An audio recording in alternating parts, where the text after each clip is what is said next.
So that's what I want to show you how to do today, so you can do this in your businesses. Imagine cutting your study time in half and finishing the things you need to know in half the time, and having more time to do things you'd rather be doing that you love, but you can't find time for now because you've got so many things going on that you have to get the reading done on your free time. You begin having this today by learning to read and learn faster and better. And you don't have to be a genius or have a photographic memory or spend months with hypnosis or strange eye movements. My program is different. It's based on how the brain processes information and not on conditioning. Of course, you don't need special learning abilities. What you need is a pattern. Let me show you the pattern now and take notes. This is important. What I want you to do when you get out of here, get a book that's familiar to you. If you have to do it when you get home, that's fine. That would not confuse you if you read it right now. I want to make sure the only thing that could confuse you is the speed and not the content. And read for a minute with a timer. And at the end of the minute, put a little pencil mark where you finished. And now I'm going to show you a technique for going quicker. You want to use your hands. Take your right hand and go across one line at a time from left to right with your eye following. Don't go faster than you could read. Don't go slower than you could read. And if you know what you're reading, try going a little faster till you don't know what you're reading. So you can find your true limit and then go back down just a bit. And what you're going to do is go from one line to the other. Don't go down the middle, but across. That's important. And you go across the line, one line at a time, all the way across, as fast as you can understand. Practice that for about 10 minutes. Then go back to the place you initially tested your speed and time yourself for 1 minute, this time using your hand to move your eye as quickly as you can read. And you will be amazed when you hit that spot where you were before and go 10, 15, or even 20% further with the same or better comprehension. It's that simple. That's the first step. So we've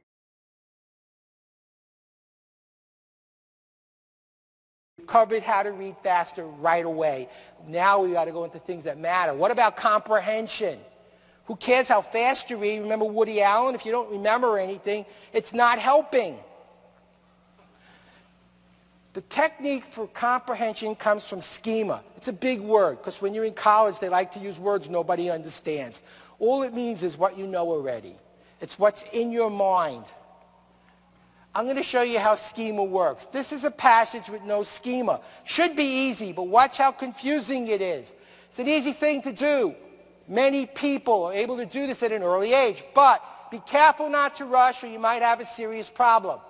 You can learn this by yourself, but probably want someone to help you. Would you bet your life right now you know what I'm talking about? I wouldn't. If I were you, I know what I'm talking about, but I wouldn't recommend you to do it. 2 words, bike riding. Read it again. Bike riding is an easy thing to do. Many people are able to do this at an early age. Be careful not to rush, you may have a serious problem. How easy was it to read now? That's schema. Schema is what your brain is looking for in everything you read. The key that opens the meaning, that makes it make sense to your brain.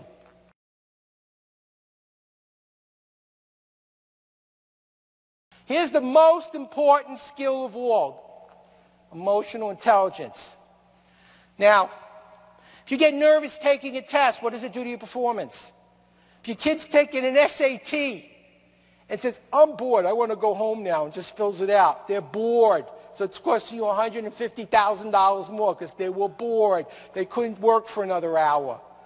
And that happens every single time the test is given. I can guarantee it. I'm going to show you how to change an emotional state. Can you stand up? Get into this, and I'm going to show you physically how to do this.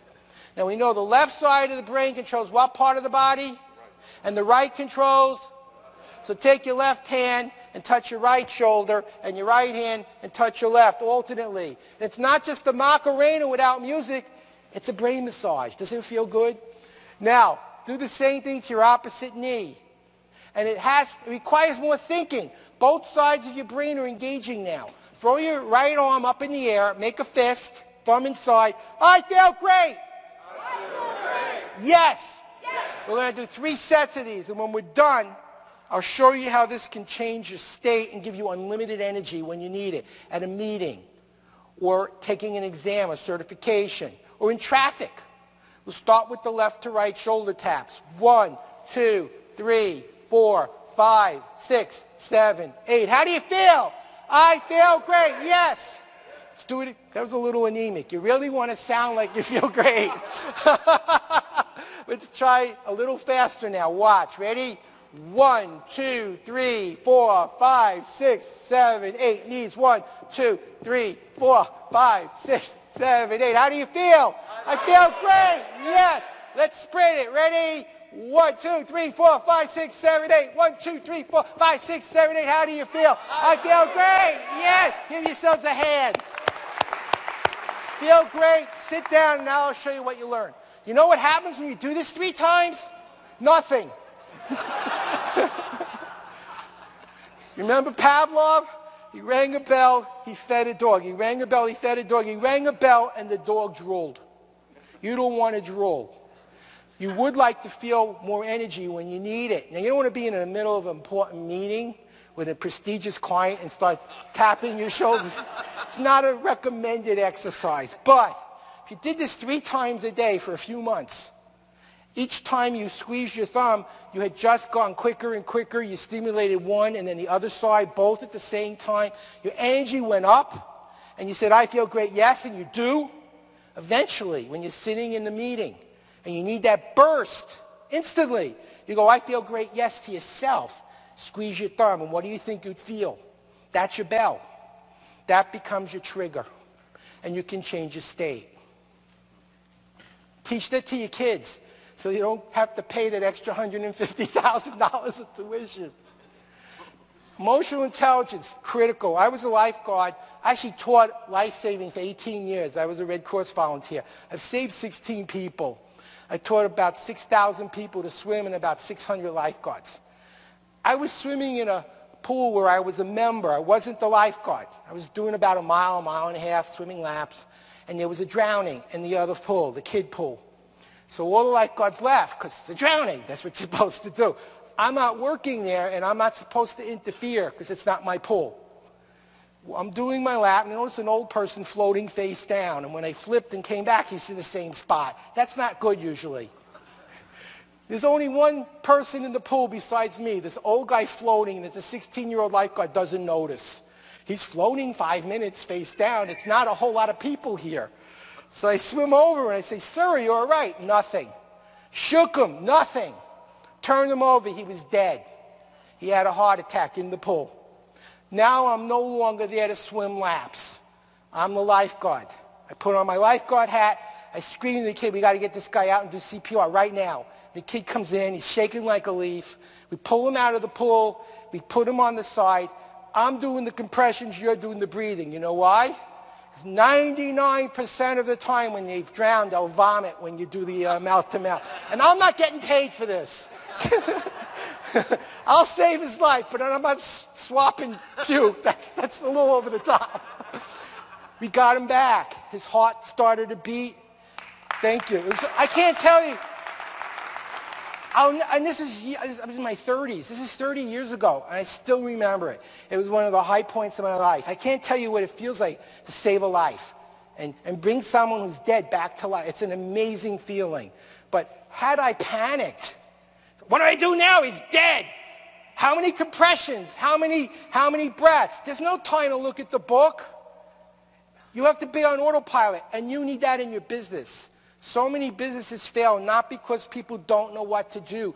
They can't do it. They're paralyzed by fear or anxiety or uncertainty. Your emotions can cripple or help you to become successful.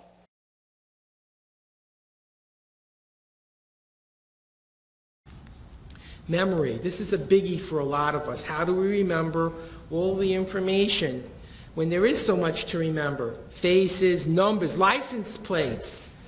A lot of times you have to remember data and you don't have a whole lot of time to learn it. And I'm going to show you how to remember numbers and important facts quickly and effectively. And there are a number of techniques. This was developed by the Greeks. I'm going to give you 10 things to memorize. And as a control, I won't show you how. Let's see how well you do. And then I'm going to teach you how. And then instantly, you're going to remember the list backwards and forwards. You can't remember. You want to remember pole, shoes, tricycle, car, glove, gun, dice, skate, cat, and bowling pins. What were the objects in the middle of my list? Notice, and you're pretty trained. Notice how hard that was. Because the first and last objects on any list are the easiest ones to remember, I deliberately picked the middle. In just a few minutes from now, you'll know this entire list backwards and forwards, and then you'll know how to memorize license plate numbers, telephone numbers, and number statistics that are critical in your work quickly and instantly. What the Greeks discovered is things you know already are like hangers in a closet. What do you do with a hanger? You hang things on it.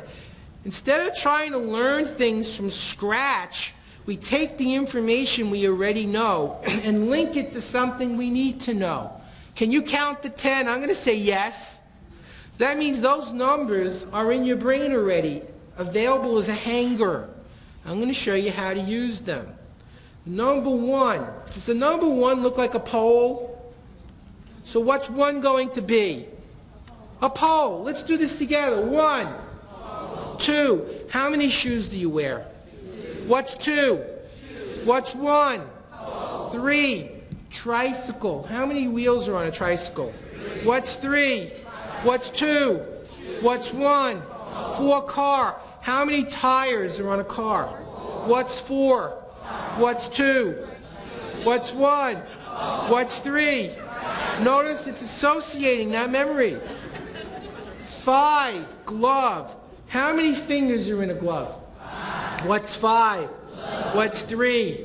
What's 4? 6 gun. How many bullets are in a 6 gun? What's 6? What's 1? What's 3? 5. 7 is lucky in dice, so what's 7? And 6 was a? And 3 is a? And 1 is a? 8 rhymes with skate. What's 8? What was 7?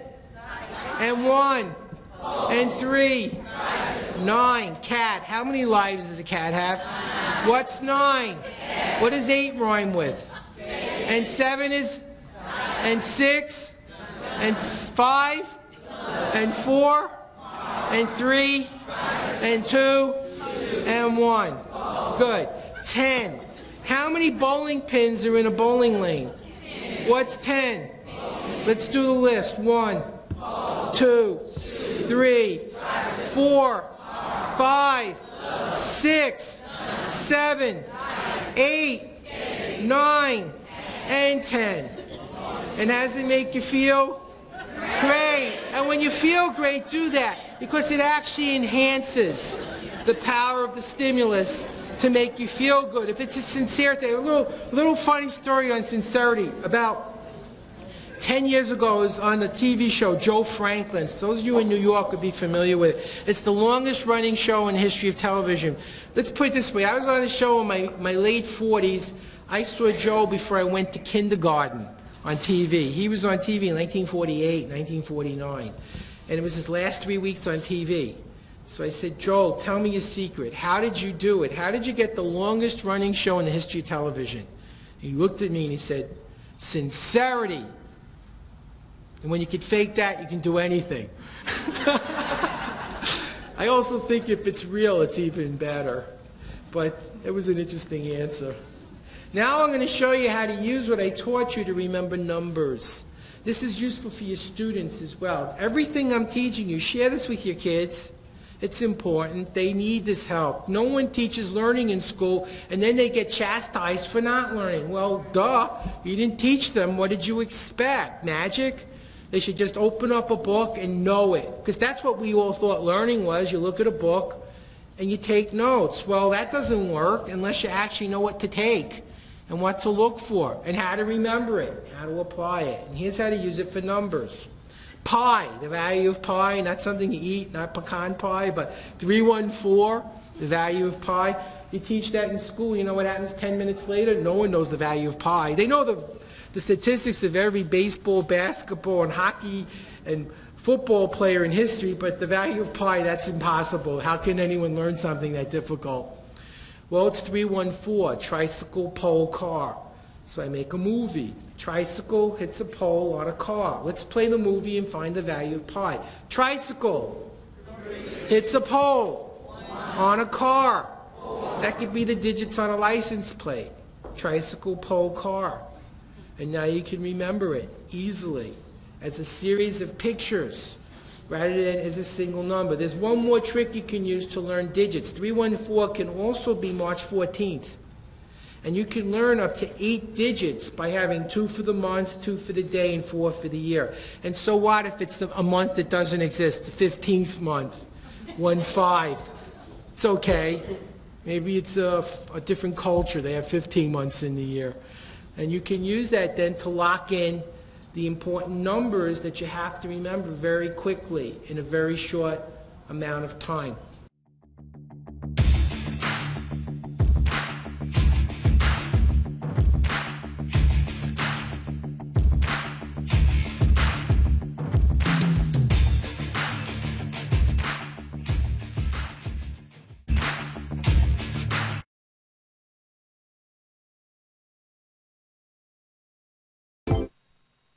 So can I read a lot of books on this thing? Yes, the Sony Reader Digital Book can carry hundreds of books, like mine. There's over 1 million ebooks available. As the world record speed reader, I strongly endorse this product. So you can read hundreds of books on this? I just did. I did too. No, I didn't. The Sony Reader Digital Book, starting at $199. Another financial page-turner, literally the world's fastest reader, Howard Berg, is wrapping up. That's right, he appears to be wrapping up, much like Ali in that 15-round extravaganza with Chuck Wepner, wrapping up Max Baucus's health care bill. All 1,503 pages of it. As the world's fastest reader and a guy who can comprehend every single word he whips through, he is going to be able to tell us what is in that and whether it solves our ages-long healthcare crisis. I want to allow him to do that as he whips his way through here. Howard was very nice enough to promise to come back 1 hour from now on Fox Business Network, which if Howard wasn't so busy, he would say, if you don't get it, but he's busy, as you can see. All right, well, the reason why we have Howard doing this, whoa, he's done. He is done. Howard, congratulations. Thank you very much for the better part of this hour. I know, champ, I know. If you want to take a breather, or maybe someone get him some water. Maybe vodka might be in order at this point. But, man, look at that. Yeah, exactly. You need that rest.